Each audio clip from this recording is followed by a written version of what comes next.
Hello friends, welcome to the video. आज हम इस वीडियो पे स्टडी करेंगे ग्राम्स लॉ ऑफ डिफ्यूजन।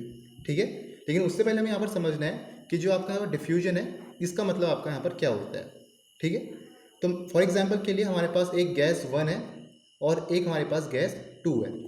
ठीक है, एक कंटेनर पे हमने आपकी गैस 1 लिखी है और एक आपका गैस 2 है। तो दोनों जब आपकी यहाँ पर गैस मिक्स करती है तो यहाँ पर होता है क्या, जो आपकी मिक्सिंग होती है ये आपकी स्पॉन्टेनियस मिक्सिंग होती है।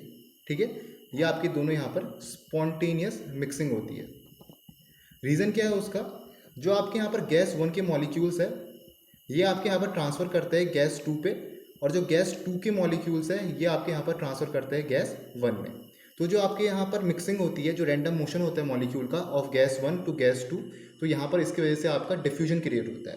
ठीक है, तो डिफ्यूजन की आपके यहाँ डेफिनेशन क्या है, the process of mixing of gases by random motion of the molecule is called diffusion. ठीक है, वो प्रोसेस जिसकी वजह से आपका यहाँ पर गैसेज का मिक्स हो रहा है by random motion of molecule, तो उससे हम कहते हैं यहाँ पर डिफ्यूजन। तो डेफिनेशन क्या लिखेंगे आप डिफ्यूजन की, the process of mixing of gases by random motion of the molecule is called diffusion. तो इसे हम यहाँ पर आपका डिफ्यूजन कहते हैं। ठीक है, अब थॉमस ग्राम जिन्होंने आपका ग्राम्स लॉ ऑफ डिफ्यूजन किया था, उन्होंने क्या ऑब्जर्व किया था, वो जो आपके मॉलिक्यूल जिनका आपका मास स्मॉलर है, ठीक है, वो मॉलिक्यूल्स जिनके आपके स्मॉलर मासेस है वो आपके फास्टर रेट से डिफ्यूज करते हैं। ठीक है, थॉमस ग्राम ने आपका ऑब्जर्व किया था वो मॉलिक्यूल जिनका आपका स्मॉलर मास है वो आपके फास्टर रेट से डिफ्यूज करते हैं, उनमें जो आपका रैंडम मोशन होता है मॉलिक्यूल्स का वो और तेजी से होता है। ठीक है, तो अगर हम स्टेटमेंट लिखें यहाँ पर, तो ग्राम्स लॉ की आपकी स्टेटमेंट क्या थी, under the same condition of temperature and pressure the rate of diffusion of different gases are inversely proportional to the square root of their molecular masses। ठीक है, तो ये आपका यहाँ पर ग्राम्स लॉ की स्टेटमेंट थी कि सेम कंडीशन ऑफ टेम्परेचर और प्रेशर पे जो आपका डिफ्यूजन रेट होगा और डिफरेंट गैसेस का वो आपका इन्वर्सली प्रोपोर्शनल होगा square root of their molecular masses का। ठीक है, तो मान लेते हैं हमारे पास R1 है, ये पहला आपका रेट ऑफ डिफ्यूजन है गैस 1 का। ठीक है, तो ये आपका इन्वर्सली प्रोपोर्शनल होगा उस गैस के मॉलिक्यूलर मास के, मतलब M1। ठीक है, एक दूसरी गैस है हमारे पास R2। ठीक है, तो ये भी आपका जो उसका रेट ऑफ डिफ्यूजन होगा ये आपका इन्वर्सली प्रोपोर्शनल होगा इसके मॉलिक्यूलर मास M2 के। ठीक है, तो ऐसे यहाँ पर ये स्टेटमेंट आपका ग्राम्स लॉ का था। तो इसका अगर हम यहाँ पर रेशियो निकालें तो क्या मिलेगा आपको, R1/R2 equals to under root M2/M1। ठीक है, मतलब अगर आपका जो पहली वाली गैस का मॉलिक्यूलर मास है वो अगर आपका बढ़ेगा तो जो आपका रेट ऑफ डिफ्यूजन है गैस 1 का वो आपका कम होगा। ठीक है, तो ऐसे आपके यहाँ पर इन्वर्सली प्रोपोर्शनल ये है। ठीक है, अब है क्या, जो आपका मॉलिक्यूलर मास है ये आपका रिलेट करता है वेपर डेंसिटी से। ठीक है, जो यहाँ पर मॉलिक्यूलर मास का रिलेशन है इसका अगर हम देखें तो ये किसके इक्वल होता है, आपका 2 टाइम वेपर डेंसिटी के।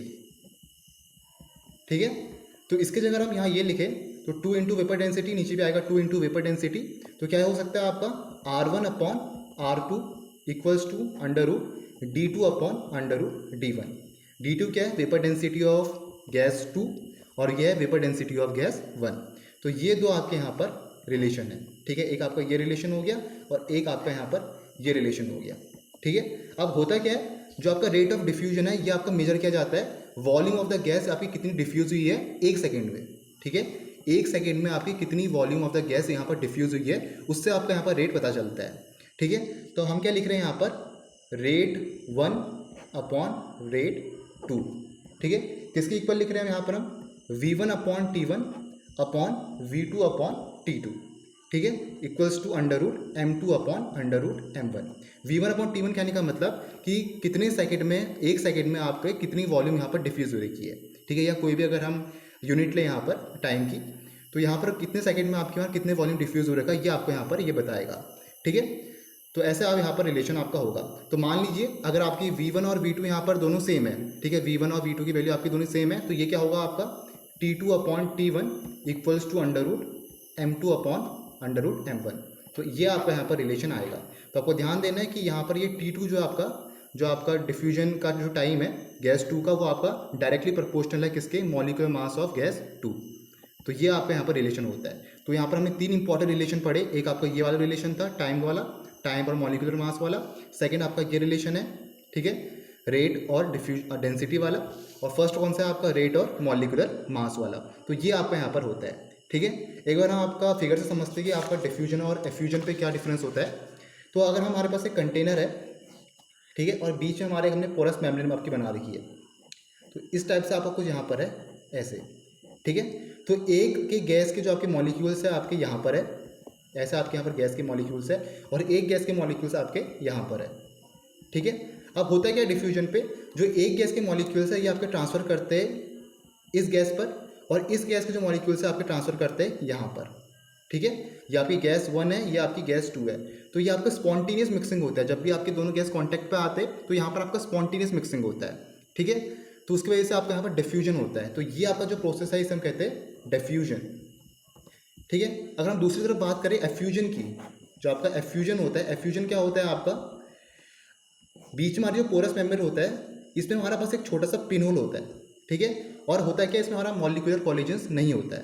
तो अगर हम बात करें आपके हमारे पास एक गैस है, तो ये जो गैस आपकी ट्रांसफ़र हो रही है ये आपकी एक छोटे से पिन होल से आपकी ट्रांसफ़र करती है दूसरे डायरेक्शन पे। ठीक है, यहाँ पर आपकी एक गैस इस पिन होल से आपकी ट्रांसफ़र कर रही है। ठीक है, तो ध्यान देना, डिफ्यूजन पे आपकी 2 गैसेस होती है, इफ्यूजन पे आपकी एक सिंगल गैस ही यहाँ पर ट्रांसफ़र करती है इस छोटे से पिन होल से। ठीक है, तो ये आपके यहाँ पर डिफ्यूजन और इफ्यूजन के 2 फिगर्स है। तो ये होता है हमारा ग्राम्स लॉ ऑफ डिफ्यूजन, जो एक इंपॉर्टेंट टॉपिक है जिससे आपके न्यूमेरिकल आने के ज़्यादा चांसेस रहते हैं। जो भी हमने यहाँ पर 3 आपके रिलेशन पढ़े, ये आपके तीनों यहाँ पर इंपॉर्टेंट है। ठीक है, तो ये था grams law of diffusion. Thank you for watching the video.